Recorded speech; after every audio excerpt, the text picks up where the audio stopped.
Bem-vindos a mais um podcast da Lespe. A gente recebe hoje o deputado Jorge Wilson, xerife do consumidor do Republicanos. Ele que é líder aqui do governo. Também tem aí uma expertise e um conhecimento muito grande também em direito do consumidor, que a gente vai abordar bastante, né? Deputado, obrigada por participar aqui de novo com a gente no podcast da Lespe. Oi, Nani, eu que agradeço o carinho, mais uma vez estar aqui com vocês, para que a gente possa também bater um papo e falar sobre relações de consumo. Bom, deputado, o senhor é presidente da Comissão de Defesa dos Direitos do Consumidor aqui na casa. Já foi possível engrenar? Quais que foram as atividades aí que vocês tiveram nesse início de legislatura? Olha, avanços importantes, inclusive na reunião passada recebemos os representantes das operadoras de telefonia móvel e fixa, inclusive para tratar sobre planejamento, sobre as ações efetivas para a melhoria do atendimento à população, aos consumidores, aos clientes, que muitas vezes sofrem com problema de sinal. Quem não sofre com problema de sinal aí? Quando você vai no lugar, você está falando, cadê o sinal? Já era. Quer dizer, você tem que fazer resolver o problema, você faz a sua reclamação, a dificuldade que você está tendo também para fazer a sua reclamação e resolver o problema e sanar o seu problema. Inclusive, é importante ficar claro que tem um projeto que aprovamos e que virou lei, é importante que você saiba.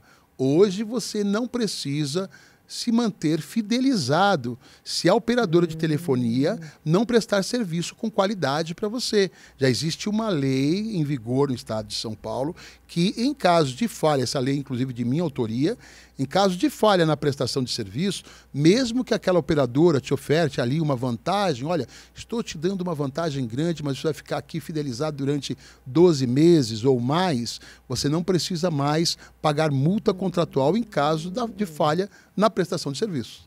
É bom a gente saber isso, porque tem várias vezes que as pessoas vão lá, ai, nossa, tenho que resolver um problema na minha empresa de celular, preciso sair, só que aí vai aquele transtorno, é a burocracia que eles inventam ali na loja para não sair. Então, tá na lei, na verdade. Está na lei, a lei é clara, exija os seus direitos, exerça a cidadania. Se deparou com falha na prestação de serviços, se você entendeu que tem que mudar de operadora, você pode fazer o contato e pedir, falar, olha, existiu falha dia X e dia Y, não quero mais o serviço de vocês, dei a oportunidade, vocês não sanaram este vício, então eu vou fazer a minha portabilidade, você não terá que pagar um centavo de multa contratual.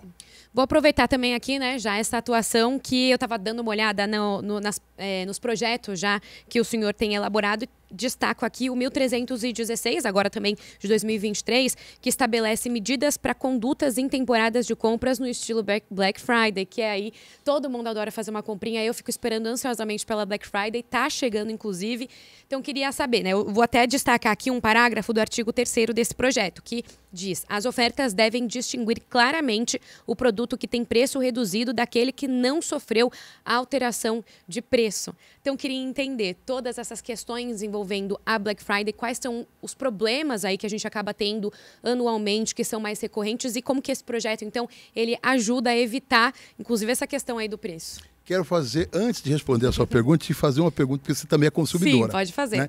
Mulher, bonita, tenho certeza que também vai em uma loja, quando você vê ali aquele que é atrativo, 50% de desconto. Eu sou suspeita porque eu sempre vou atrás de promoção, eu adoro uma promoção. Eu também gosto, só que você tem que ter uma promoção verdadeira. Não pode ser aquela metade do dobro. É verdade. A metade do dobro é a tal da Black Fraud. É. A Black Fraud. Você que é cliente, você que é consumidor, quando você vai iniciar a Black Friday, pesquise antes. Uma semana, 10, 15 dias antes, o preço do produto que você quer consumir. Só consuma se você tiver a necessidade realmente. Não consuma por impulso. Mas se você precisa comprar um produto, pesquise antes. Quando chegar a Black Friday, você vai saber se realmente existe aquele desconto de 50%. Então, o projeto é para isso. Eles têm que mostrar, o lojista vai precisar mostrar qual é o produto que ele está realmente dando o 50% de desconto e qual o produto que ele não está dando 50% de desconto. O artigo 6º e o artigo 31 do Código de Proteção e Defesa do Consumidor, ele garante para você, consumidora, para mim, consumidor, para nós, consumidores, a clareza nas informações. Ou seja, você, consumidor, não tem que ter dificuldade. O vendedor, a loja, precisa ser clara e precisa em toda a informação, em toda a publicidade. Então isso deve ficar ali discriminado. Esse daqui, o preço antes e o preço depois. E tem alguma forma, porque às vezes a gente vê até na famosa Black Fraud, né? Se você não conhece, porque é difícil a gente ter decorado todos os preços de todas as coisas que a gente consome. Então, se de repente é um produto que a gente não conhece, que não tem costume de consumir, vai lá e vê um preço, nossa, tá super na promoção, mas no final das contas realmente não tá na promoção. Então, o projeto ele faz com que apresente de forma clara qual é o custo do produto, qual é o valor do produto, quanto ele estava comercializando esse produto antes da promoção, antes da Black Friday, para que ele garanta realmente para você que é consumidor, para nós que somos consumidores que realmente tem ali 30%, 40% ou 50%. O que não pode mais, depois da aprovação e da sanção que a gente torce para que vire lei, vai ser você, como lojista, estabelecer ali a metade do dobro. Aí não dá, né? Exatamente. Bom, eu posso dizer que eu fico na torcida para esse projeto aí ser aprovado em breve, para a gente ter essa garantia, né, durante a Black Friday, que acontece sempre aí no fim do ano. Mas aproveitando então, tem algum outro projeto que o seu mandato já está trabalhando? Não precisa ser necessariamente no tema de defesa do consumidor, mas claro, algum outro projeto que deve ser apresentado nos próximos meses ou que está sendo elaborado? Estamos elaborando os projetos importantes para que a gente consiga buscar um mercado de consumo mais equilibrado, sabe, Nani? Se nós compararmos hoje o nosso país e o estado de São Paulo, nós temos o Código de Proteção e Defesa do Consumidor, que fez aniversário, a promulgação dele no dia 11 passado, é um dos melhores do mundo ainda. Então não pode ficar guardado na prateleira. Então nós estamos aqui elaborando projetos que venham ao encontro do que diz os preceitos do Código de Proteção e Defesa do Consumidor, para que aqui no estado de São Paulo a gente consiga mais de perto garantir os direitos daquele que é consumidor. E quando a gente garante os direitos do consumidor, a gente também orienta o fornecedor. Porque hoje o fornecedor precisa entender um detalhe importantíssimo. Com as mídias sociais, com a comunicação globalizada, você precisa se preparar para a venda e você precisa se preparar para o pós-venda. É fundamental você lojista, você comerciante, que você tenha uma equipe para poder ouvir o seu cliente, a satisfação ou não do seu cliente. Se ele não está satisfeito, por que ele não está? Torne ele satisfeito. Ouça ele, tente atendê-lo de maneira satisfatória, porque muitas vezes vale a pena você fazer um gesto, mesmo que aquilo que ele pede não esteja contido no Código de Proteção e Defesa do Consumidor. Abra uma exceção por uma boa relação. Eu acho que isso que é fundamental. Bom, agora seguindo até para as atividades parlamentares, né? Você coordena 3 frentes parlamentares. Vou abordar um pouquinho aqui delas, mas começando então pela frente parlamentar dos veículos sobre 2 rodas. Já foi lançada já há algum tempo. Qual que é o objetivo da frente? Quais foram os trabalhos que já conseguiram avançar nessa 20ª legislatura? A frente parlamentar nada mais é que a extensão dos sindicatos, dos estabelecimentos, dos veículos sobre 2 rodas, daquele segmento que não só dos comerciantes, como também dos consumidores. Quando a gente fala de veículos sobre 2 rodas, nós falamos até da bicicleta. Né? E hoje a bicicleta não é muito sustentável, as motocicletas, o que nós temos que fazer, o que o Estado precisa implementar para que a gente consiga garantir, né, a segurança daquele motoboy. Imagina a vida do motoboy. O motoboy ele tem um tempo determinado para ele chegar com o produto no destino final, ele tem que voltar e fazer mais várias viagens para que ele tenha ali o sustento da sua família. Mas e quando acontece um acidente com esse motoboy? Quais as garantias que ele tem? Quais as garantias que aquela empresa que ele presta serviço deu para ele? O que o Estado dá de garantia para ele? Então, nós estamos aqui para a gente receber as propostas, receber as demandas, que como um parlamento maior da América Latina, para que a gente possa colocar isso em projeto e aprovar para virar lei e fazer com que cresça cada dia mais, né, os segmentos sobre 2 rodas. Bom, nesse sentido, né, já que também envolve bicicleta, também tem muitas pessoas que usam bicicleta para também entregar. Justamente, entregadores de bicicleta também. Não só os motoboys, como aqueles. E a segurança deles também é a mesma coisa. Bicicleta ou as motocicletas. Você que é entregador precisa ter garantias. Então, mande para a gente as suas sugestões. Bom, a segunda frente parlamentar aqui também é em defesa do consumidor, com a finalidade de conclamar os órgãos de defesa do consumidor. Achei um nome chique. Olha, Nani, nós precisamos fortalecer cada dia mais os órgãos de proteção e defesa do consumidor. Eu quero compartilhar um detalhe importante com você, e eu falei há pouco sobre a pandemia que nós vivemos, né? Naquela pandemia que nós vivemos, que o mundo viveu, quem estava à frente para buscar, para fiscalizar, para garantir o alimento seguro chegar na sua mesa, foram os agentes de proteção e defesa do consumidor. E você talvez não saiba, mas como eu falei há pouco, existem municípios, aqui município do estado de São Paulo, com 5.000 habitantes. E o coordenador do PROCON ali é ele que atende o consumidor, é ele que faz a fiscalização, é ele que está no seu lugar ali, no seu local, no órgão, para atender presencialmente, para atender também através do telefone. Muitas vezes ele não tem um funcionário. Então nós precisamos trabalhar para o fortalecimento dos órgãos de proteção e defesa no estado de São Paulo. Então, se você analisar que os órgãos mais bem avaliados do Brasil, do país, está lá, Corpo de Bombeiros e PROCON em primeiro lugar.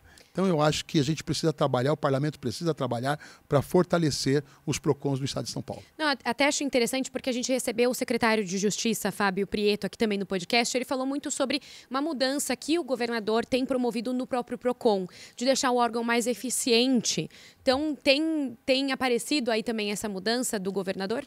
O que nós defendemos, e nós estaremos acompanhando o secretário da Justiça para que realmente tenha a efetividade da melhora, nós precisamos ter a facilidade para o consumidor. O consumidor não pode ter dificuldade para fazer a sua reclamação. Ele pode fazer a sua reclamação da sua casa, inclusive através das minhas redes sociais. Eu já faço isso, Nani. Através das minhas redes sociais, as pessoas, muitos consumidores do estado de São Paulo, mandam as demandas para nós e eu e nossa equipe, nós tratamos o caso, cuidamos e procuramos resolver. Assim tem que ser os PROCONs também, de forma digital e de forma presencial. Tem que ser a escolha do consumidor. O que nós não podemos fazer é impor para o consumidor a forma de atendimento. E uma coisa que eu também defendo, até vamos polemizar um pouco, podemos polemizar? Pode, por favor. Você que é cliente de um banco, nós somos clientes, né? Aqui todos clientes de bancos.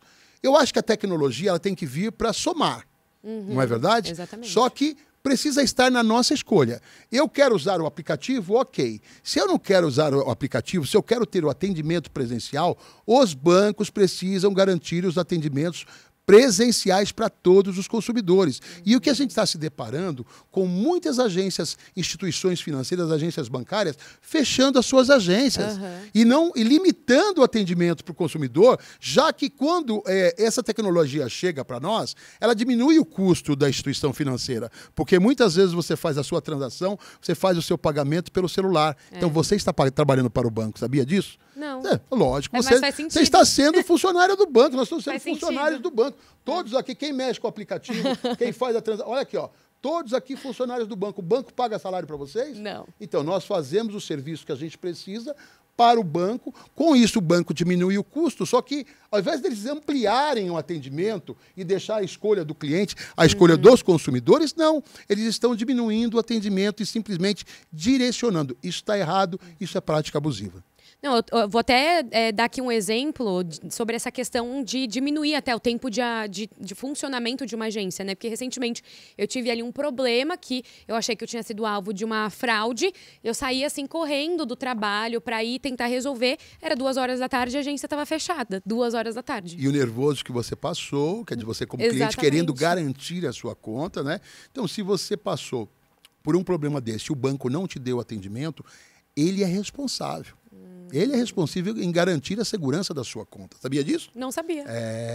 Eles têm que facilitar o canal para que você faça imediatamente a sua reclamação e bloqueie. Agora, é importante sempre você, num primeiro momento, fazer um boletim de ocorrência, que você já preserva os seus direitos. Faz o boletim de ocorrência e você já procure o gerente da sua conta. Mas eles têm que facilitar. E isso que está sendo triste para o consumidor. Poxa vida, se você tem ali a tecnologia tem que ser um plus, tem que ser a mais para o consumidor, mas garanta a vontade dele. Bom, também tem a Frente Parlamentar pela Melhoria, Modernização e Segurança da Linha 7 Rubi da CPTM. Também é transporte, mas é consumo também, né? Transporte, é o que eu falei há pouco aqui. Quando você paga a passagem do transporte público, ou seja, do trem, ou seja, do ônibus, você paga também o valor do imposto que é revertido, não é? Então, a modernização é dar qualidade, é dar mobilidade. Hoje, o estado de São Paulo, o país, o mundo precisa pensar em qualidade de vida para as pessoas. Então, quando você moderniza, você dá eficiência no transporte público, diminui o tempo de viagem. Diminuindo o tempo de viagem do usuário, que é o consumidor, ele terá uma qualidade de vida melhor. Muitas vezes ele, para trabalhar, demora 2 horas para chegar no local do trabalho, no local de serviço, ou quando retorna para casa, 2 horas para chegar em casa. Com isso, diminui muito a qualidade de vida dele. Agora, se você pode dar modernidade, se você pode dar celeridade, se aquela viagem que ele demora 2 horas, ele passar a demorar 1h30, são meia hora que ele ganha por dia. Exatamente. Deputada, a gente tem aqui sempre no final do episódio uma parte um pouco mais descontraída para a gente conhecer quem você é fora da parte do deputado. Então, eu queria saber o que o senhor gosta de fazer no tempo livre, sobra algum tempo, né, depois dos trabalhos aqui como parlamentar, e o que você acaba priorizando no tempo livre? Bom, você sabe que assim, um mandato consome muito, né? É importante. Sim. Que é o nosso trabalho. Inclusive, os finais de semana nós temos atividades, temos agendas. Mas no momento que eu paro um pouquinho, eu adoro ficar com a família e adoro ficar com os meus pets. Sou apaixonado por pets. Quais são? Eu tenho pastor de Malinois. Eu tenho lindo. Eu tenho o chefe, é um vira-latinha, que é o chamado Hulk. Eu tenho o labrador e tenho o Rottweiler. E tenho o pastor capa preta. Nossa, são 4, 5? Eu tenho bastante, eu tenho mais. Tem mais? É um de cada? 22. Meu Deus, tudo em casa, assim? Eu tenho em casa, tenho no escritório e tenho num cantinho, né? Que é um cantinho mais no meio do mato, onde a gente fica no mato. Um sítio, né? Para aproveitar os cachorros soltos. Isso. E também com a família, o senhor tem filhos, tem já netos? Eu não sei se eu tô aqui... Tenho filhos e tenho netos. Inclusive tenho o Henry Jorge, tenho netos. E tenho o filho é vereador da cidade de São Paulo, que é o Jorge Wilson Filho, que também está trilhando aí o caminho com muito orgulho para mim, que sou pai, né? Para o pai aqui estar na defesa do consumidor também, desde pequenininho. Então eu fico muito orgulhoso. Temos também o Johnny William, a Grace Kelly. E os netos também, qual que é o programa favorito? Vocês conseguem se juntar assim, ainda mais tendo um filho que tem... Fez um ano há pouco agora. Fez um ano, ele já está muito esperto, já corre para um lado e para o outro. Mas quando a gente consegue se juntar, é muito importante. Então, os filhos, eu tenho a Vanessa, a Grace Kelly, o Jorge Wilson Filho e o Johnny William. Bom, e você é de Guarulhos. Qual que é a dificuldade maior que tem ali na região ainda? Quais são os lados positivos também lá da cidade? A cidade, na verdade, nós conseguimos bastante avanços para a cidade. Desde o primeiro dia do nosso mandato, a gente luta muito para levar equipamentos e serviços públicos de qualidade para todo o estado de São Paulo. E Guarulhos não poderia ser diferente. Guarulhos nós tivemos avanços importantíssimos. Para você ter uma ideia, Guarulhos tinha um problema grande com o problema da falta de água. Né? Conseguimos, com o governo do estado, estabelecer uma relação onde foi liberado a água sem que a cidade pagasse 1 centavo da dívida anterior. Então, o governo que se passou lá e que governou durante 16 anos lá na cidade, passou a dever para a Sabesp e não repassava. O consumidor, ele pagava a sua conta de água, pagava para o SAI na ocasião, e o SAI não pagava para a Sabesp. Cometia 2 crimes, apropriação indébita e prática de estelionato. Restabelecemos o diálogo com o governo do estado, foi liberado 0,7 metros cúbicos de água para a cidade de Guarulhos, resolvendo sensivelmente naquela época o problema da falta de água. Depois, nas tratativas, a Sabesp absorveu o SAI, zerando 2,9 bilhões de reais de dívida com o investimento que está sendo feito até hoje em saneamento básico, tratamento de esgoto, recapeamento de vias para a cidade. A cidade está ganhando muito com isso. O Hospital da Mulher conseguimos, que será inaugurado em breve, que será referência, igualzinho ao Pérola Byton.